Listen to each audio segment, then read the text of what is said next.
Hello friends, this is nursing education tutorial और आज की वीडियो का हमारा टॉपिक है फिजियोलॉजिकल चेंजेस ड्यूरिंग प्रेगनेंसी। ये हमारा ओबीजी का टॉपिक है।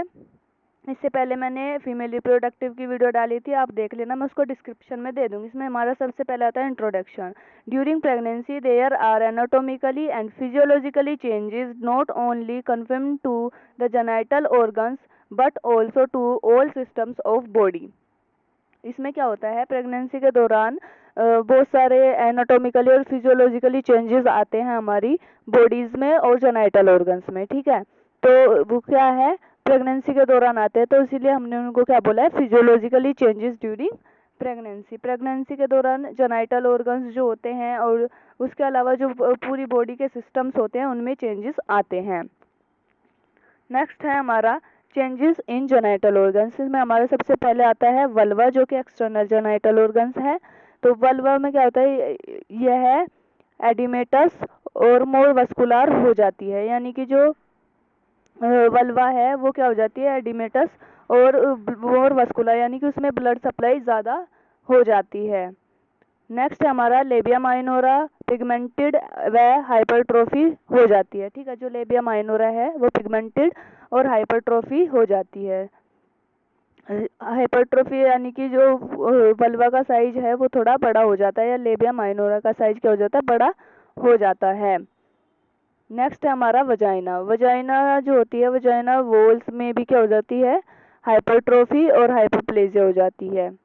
ठीक है, वजाइना क्या है, इंटरनल ऑर्गन है हमारा, तो इसमें हाइपरट्रोफी हो जाती है, एडिमेटस हो जाती है और ये मोर वस्कुलर हो जाती है। ठीक है, तो जो यहाँ पे भी जब पूरे जेनिटल ऑर्गन्स में भी ब्लड सप्लाई बढ़ रही है तो वजाइना में भी, ठीक है, तो इसमें हाइपरट्रोफी होगी, वो एडिमेटस होगी और वस्कुलर। इस एरिया में ब्लड सप्लाई बढ़ने के कारण वजाइनल वॉल्स में ब्रूइज डिस्कलरेशन हो जाता है, जिसे हम क्या कहते हैं, जैक्विमार साइन या चैडविक साइन कहते हैं। ठीक है, उस एरिया, पूरे एरिया में क्या हो जाती है, ब्लड सप्लाई बढ़ जाती है, वजाइनल वॉल्स, जिसके कारण जो वजाइना की वॉल्स है उसका ब्रूइज डिस्कलरेशन हो जाता है। इसी को हम जैक्विमार साइन या चैडविक साइन कहते हैं। नेक्स्ट हमारा आता है यूट्रस।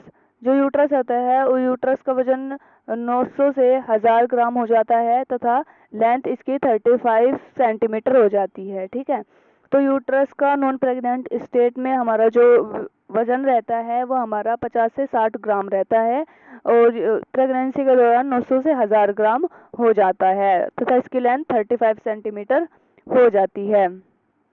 ठीक है, नेक्स्ट है हमारा चेंजेस इन मसल्स। ये हमारे यूट्रस में ही है। ठीक है, तो इसमें हमारी सबसे पहला हमारा आता है हाइपरट्रोफी और हाइपरप्लेजिया हो जाती है। ठीक है, जो हमारे मसल्स में चेंजेस होते हैं उसमें क्या होती है, हाइपरट्रोफी और हाइपरप्लेजिया में क्या होता है, जो सेल का नंबर होता है वो इंक्रीज होता है तथा हाइपरट्रोफी में सेल का जो साइज है वो सेल का साइज इंक्रीज होता है। नेक्स्ट हमारा आता है स्ट्रेचिंग। जो स्ट्रेचिंग है, जो यूट्रस की मसल्स है उनमें स्ट्रेचिंग देखने को मिलती है, क्योंकि ग्रोइंग फीटस के कारण और वहाँ पे जो प्लेसेंटा होती है तो उसके कारण उसका आकार बढ़ता है, जिसके कारण स्ट्रेचिंग होती है। नेक्स्ट है uterus feel elastic and soft in pregnancy. Pregnancy के दौरान जो यूट्रस है वो इलास्टिक और सॉफ्ट फील होता है। ठीक है, नेक्स्ट जो है हमारा आता है यूट्रस की शेप कैसी होती है। ठीक है, शेप ऑफ यूट्रस, अलग अलग जो वीक्स होते हैं उनमें यूट्रस का साइज और शेप क्या होती है, अलग अलग होती है। तो सबसे पहला हमारा आता है ग्लोबुलर, जो कि 12 वीक्स में होती है। ठीक है, ग्लोबुलर 12 वीक्स में होती है। नेक्स्ट है हमारा 28 वीक्स में ओवल शेप का होता है हमारा यूट्रस। 36 वीक्स के बियॉन्ड हमारा स्फेरिकल शेप का होता है। ठीक है, उसके बाद हमारा आता है बार्थोलिन हिक्स, जिनको हम कॉन्ट्रैक्शंस भी कहते हैं। ठीक है, हिक्स को क्या कहते हैं, contraction. The contractions are irregular, spasmodic, painless, without any effect on dilatation of cervix. तो ये कॉन्ट्रैक्शन जो होते हैं वो इरेगुलर होते हैं, स्पाज्मोडिक होते हैं और पेनलेस होते हैं। ठीक है, और इसका कोई भी इफेक्ट नहीं पड़ता हमारा सर्विक्स पर कोई भी इफेक्ट नहीं पड़ता, यानी कि सर्विक्स जो है इन कॉन्ट्रैक्शंस के कारण डायलेट नहीं होता है, उस पर कोई भी इफेक्ट नहीं पड़ता है। जब ट्रू लेबर पेन होता है तभी हमारा जो सर्विक्स है वो डायलेट होता है। नेक्स्ट हमारा आता है स्टेमस। स्टेमस में क्या होता है, प्रेगनेंसी के फर्स्ट ट्राइमेस्टर में स्टेमस अपनी ओरिजिनल लेंथ से 3 टाइम्स अधिक इलोंगेट व हाइपरट्रोफी होता है। प्रेगनेंसी में यह सॉफ्ट होता है। तो जो स्टेमस है वो फर्स्ट ट्राइमेस्टर में क्या होता है, स्टेमस अपनी ओरिजिनल लेंथ से 3 टाइम ज़्यादा बड़ा होता है, ठीक है, और उसमें हाइपरट्रोफी देखने को मिलती है तथा क्या होता है, प्रेगनेंसी में ये अधिक सॉफ्ट हो जाता है। नेक्स्ट हमारा आता है सर्विक्स, ठीक है। तो जो सर्विक्स है उसमें क्या देखने को मिलती है, हाइपरट्रोफी और हाइपरप्लेजिया। मैंने अभी बताया था हाइपरट्रोफी क्या होती है, जो सेल का साइज है वो इंक्रीज हो जाता है तथा हाइपरप्लेजिया में ये जो सेल का नंबर है वो बढ़ जाता है। नेक्स्ट जो हमारा आता है वो है हमारा इंक्रीज वस्कुलैरिटी, ठीक है, यानी कि जो सर्विक्स है उसमें क्या हो जाएगी, ब्लड सप्लाई बढ़ जाती है, इंक्रीज हो जाती है, जिसके कारण क्या देखने को मिलता है, हाइपरट्रोफी और हाइपरप्लेजिया देखने को मिलता है। नेक्स्ट है fluid accumulate inside in between fibres. तो जो फाइबर्स होते हैं उनके बीच में क्या हो जाती है, फ्लूइड एक्यूमुलेट हो जाता है, जिसके कारण नेक्स्ट जो है हमारा वो आता है softening of cervix. Softening of cervix को हम क्या कहते हैं, गुडल साइन भी कहते हैं, ठीक है। तो जो ब्लड सप्लाई बढ़ी है उसके कारण जो सर्विक्स है उसमें क्या देखने को मिलती है, सॉफ्टनिंग, और इसको हम क्या कहते हैं, गुडल साइन, जो कि 6 वीक्स में देखने को मिलता है हमें। ये हमें क्या है, अर्ली 6 वीक्स में देखने को मिलता है, क्या, गुडल साइंस, ठीक है, जिसे हम कहते हैं सॉफ्टनिंग ऑफ सर्विक्स। नेक्स्ट है हमारा फेलोपियन ट्यूब। तो फेलोपियन ट्यूब का क्या होता है, उसमें जो इंक्रीज उसकी लेंथ जो है वो बढ़ जाती है, इंक्रीज लेंथ। नेक्स्ट है हाइपरट्रोफी, उसमें हाइपरट्रोफी देखने को मिलती है।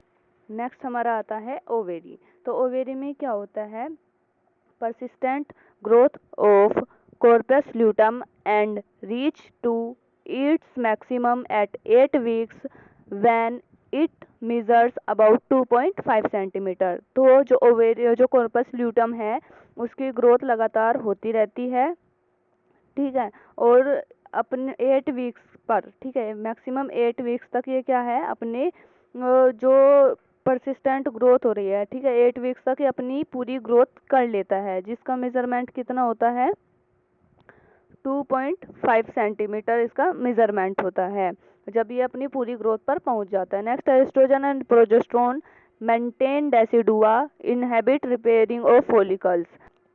तो जो हमारा एस्ट्रोजन और जो प्रोजेस्टेरोन होता है वो क्या करता है, डेसिडुआ को मेंटेन करता है और जो फॉलिकल्स है उनकी रिपेयरिंग को इनहेबिट करता है, ठीक है। नेक्स्ट है thus both the ovarian and uterine cycle of normal menstrual cycle remains suspected. तो इसमें क्या होता है, जो ओवेरियन और जो यूट्राइन साइकिल होती है हमारी दोनों, तो उसमें क्या होता है, जो नॉर्मल मेंस्ट्रुअल साइकिल होती है वो दोनों सस्पेक्टेड हो जाती है, ठीक है।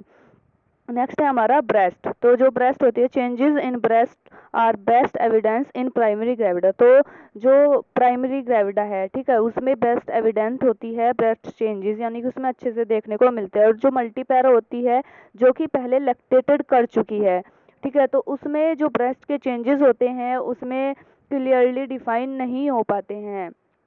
तो क्या होता है, मल्टीपैरा में इतने अच्छे से हम नहीं डिफाइन कर सकते जितना कि हम प्राइमरी ग्रेविडा में कर सकते हैं। नेक्स्ट है size, increase in size in early weeks. तो जो ब्रेस्ट का साइज है वो इंक्रीज होता है, ठीक है। मायोएपिथेलियल सेल्स बिकम प्रोमिनेंट। जो मायोएपिथेलियम सेल्स होती है वो प्रोमिनेंट हो जाती है, ठीक है, बड़ी हो जाती है।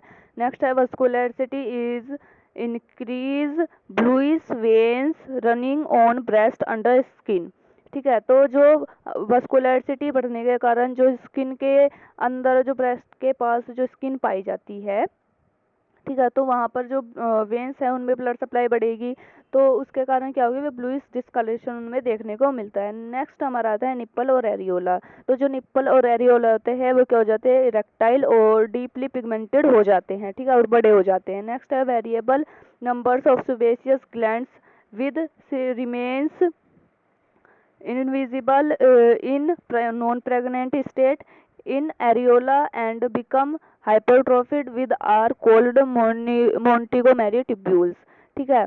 तो जो सबक्यूटेनियस ग्लैंड्स है वो नॉन प्रेग्नेंट स्टेट में क्या होती है, इनविजिबल होती है, यानी कि देखने को नहीं मिलती है।